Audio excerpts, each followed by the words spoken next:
for four minutes. Mr. Speaker, I rise in strong support of H.R. 5841, the Foreign Investment Risk Review Modernization Act, which the Financial Services Committee approved last month by a unanimous vote of 53-0. I want to thank both Republican and Democrat members for their effort, but I especially want to thank the bill's sponsor, the gentleman from North Carolina, Mr. Pittenger, who has worked tirelessly to develop this legislation, bring it to the House floor.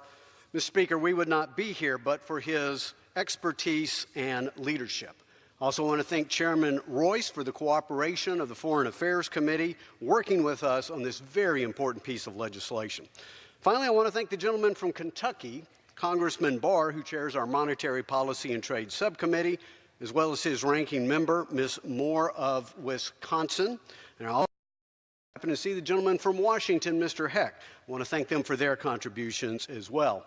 The subcommittee held no fewer than 4 hearings prior to marking up this legislation, and the thoughtfulness that they brought to the issue is something we should all emulate.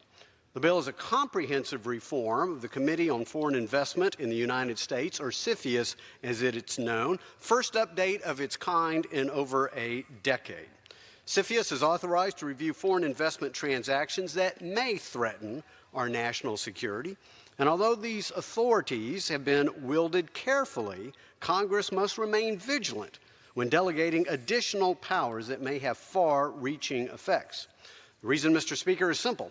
According to a Department of Commerce study from 2016, 12 million American workers have jobs resulting from foreign investment, 3.5 million in the manufacturing sector alone. On top of that, the vast majority of foreign investment's value added comes from deals with U.S. allies. So we need to protect our national security while also ensuring that America stays open for business. This is exactly what the House version of FIRMA does. It closes real gaps in CFIUS's jurisdiction that could otherwise be exploited by bad actors. But it doesn't give the government a foothold to go after deals or entire sectors on a whim. We target those transactions in countries, including China and Russia, that truly present a national security risk, but without strangling the investment and innovation that makes our country strong to begin with. We also focus on particular assets that are sensitive, assets like sensitive personal data of U.S. citizens or technical information on critical technologies and critical infrastructure, rather than walling off entire categories of U.S. companies and industries. It's also important to know what this bill doesn't do, Mr. Speaker. We don't change due process under CFIUS, and we don't weaken confidentiality requirements that CFIUS is subject to. H.R. 5854 keeps CFIUS accountable. Finally, this legislation recognizes that CFIUS and export controls are complementary, and as two sides of the same coin, reforms to both clearly belong in the same bill.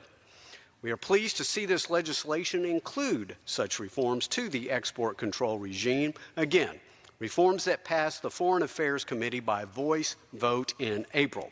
They make the House version of FIRMA even stronger.